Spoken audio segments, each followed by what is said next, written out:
Hey guys, what's going on? Tyrauku here, and today I want to talk about faction wars. So, some of you may or may not know that there is a new faction coming out. I don't know exactly when. It could be next week, it could be the week after, but it's probably going to be before April or right in April because it's assumed that it's going to release around the time with the new fusion. Now, if you're watching this video after, I believe the name of the Shadowkin has already been released, you may or may not already know this information, and it may possibly be irrelevant and outdated because there's been talks that when the new faction comes out, that Lydia's requirements may get changed.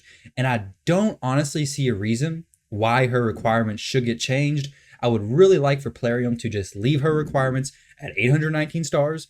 I see no reason why they shouldn't just add continual rewards past that, maybe even another champion after they release these assumably 3 new factions down the road. I mean, 819 stars takes quite a while to get. Obviously, if there's new factions out, it's going to be easier to get those. I don't know the best way to go about it. I do know though that whenever they do end up changing this and requiring players to have more stars to get Lydia, it's going to be a lot more difficult, especially if you're one of the players who are, say, only 2 factions away from completing all of Faction Wars. They end up upping the requirements, you're going to be kind of in a bad spot. So I'd highly recommend, if you are somebody who's close to completing Faction Wars, that you start pushing that on the next few weeks. I mean, I don't know when they're going to up the requirement. It could be right after, it could be several months down the road, but either way, definitely start focusing on Faction Wars. And I'm going to, with that said, I want to start pushing out some Faction War content for you guys.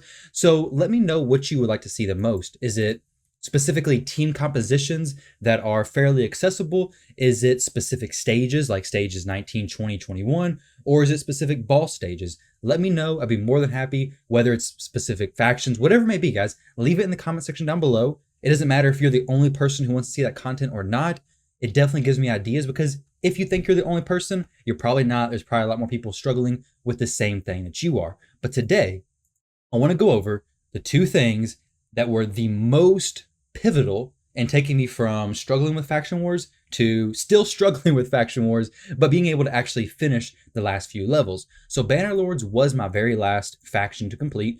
I will show you guys my Faction War team, my Bannerlords available champions, which Richoff and Sathalia coincidentally came after I finished Bannerlords, which was kind of a pain, but it did let me see how to build a team that was a little bit more accessible to everybody. So these are the Bannerlords I have, and I did a video recently on Commander. I talked about how I had her built, and part of her build is one of the things that helped me get through Faction Wars, and I highly recommend, if you have this, to do this on any of your support champions, okay? Commander was as high as speed as I could get her, very high HP, good defense, the best defense I could give her. I mean, she's level 50, okay? So she can't have crazy stats anyways. Her base defense is very low. Her base HP also very low. But I stacked her with a Relentless set. Relentless sets is the key and the thing I really want to emphasize here. On a support champion, especially a champion like Commander who only has 2 abilities, Relentless is incredible. Now, it is an RNG, heavy RNG set. I don't typically love bringing RNG in things like this, but when you take a champion like Commander and you make him go really, really fast and have a chance to get extra turns, they're having that many more opportunities to bring heals to your team, which when you don't have a champion who can provide a res, or if you don't have any other very good healing champions on that faction, a Relentless set can be the difference between a win or a loss. And remember, when you're doing Faction Wars, you only have to do the stages 1 time with 3 stars, okay? Once you get the 3 stars on that stage, you never have to see that stage again, okay? I can 100% guarantee I'm never going to spend 35 minutes doing Bannerlords 21 again unless somehow I pull some crazy champions that allows me to do that faster, okay? There's no chance.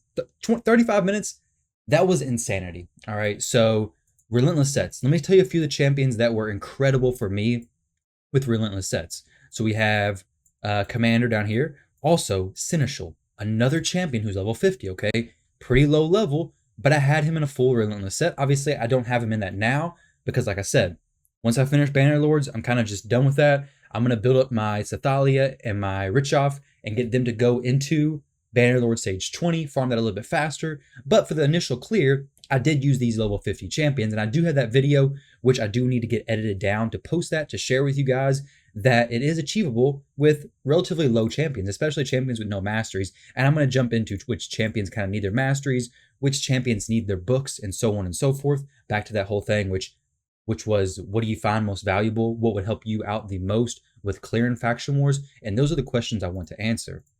So another champion, amazing and relentless. And then another champion, the final champion who I can think of right now, who is absolutely incredible and relentless. And honestly, I was kind of hesitant. I was like, okay, Doom Priest, she's a great champion. She brings a cleanse, okay? I knew that. She has decent first two abilities. Those really aren't spectacular, okay? It's a single hit and then an increased attack. Increased attack's great, especially for Knight Revenants when you're using champions like Skullcrown, champions like Senesha. But in general, increased attack, it's not going to be the make or break of your faction war team in most situations.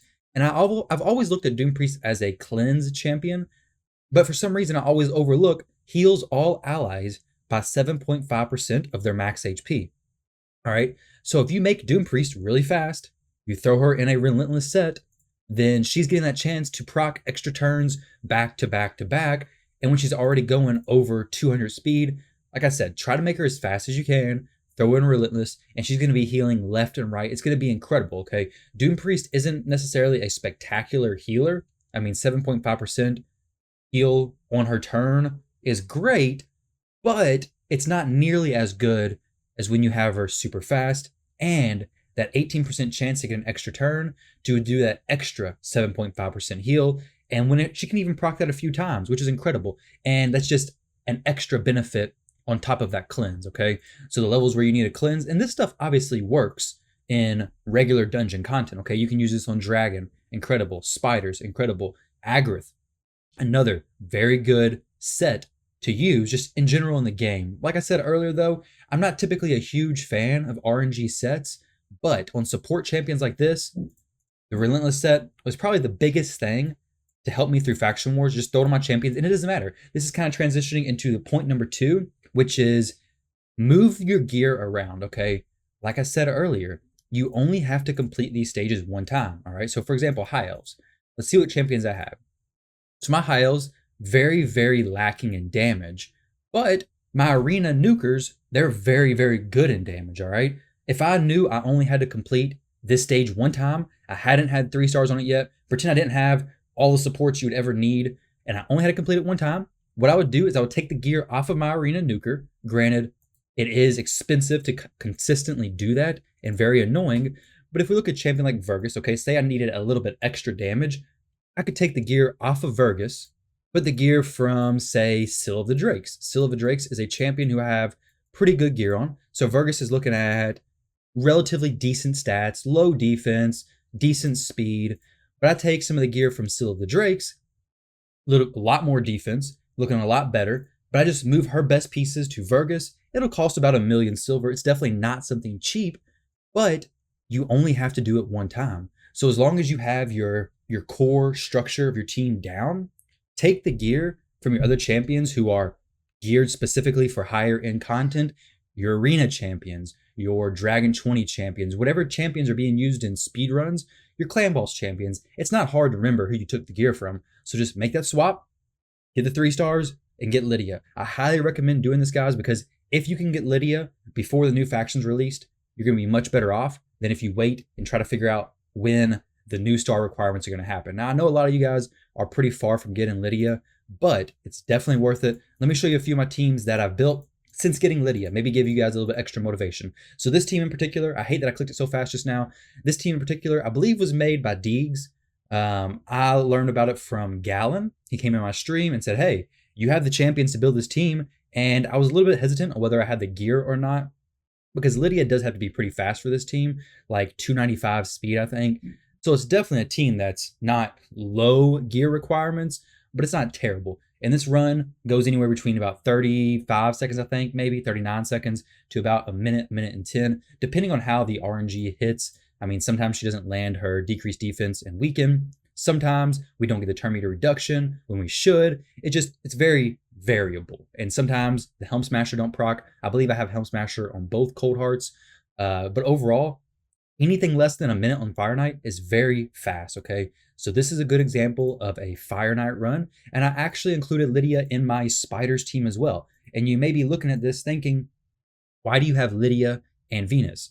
So if you're somebody out there who has Lydia, or if you're going to be getting Lydia soon, but you're currently using somebody like Venus, like Dracomorph, maybe even Rugnor, somebody who applies decreased, maybe even Fane, but I think Fane's AI is messed up, but somebody who applies decreased defense and weaken on the Spider, and you're probably running into the situation where about 3% of the time, they won't land either the decreased defense or the weaken, like you see right here, okay? There's no decreased defense on the Spider.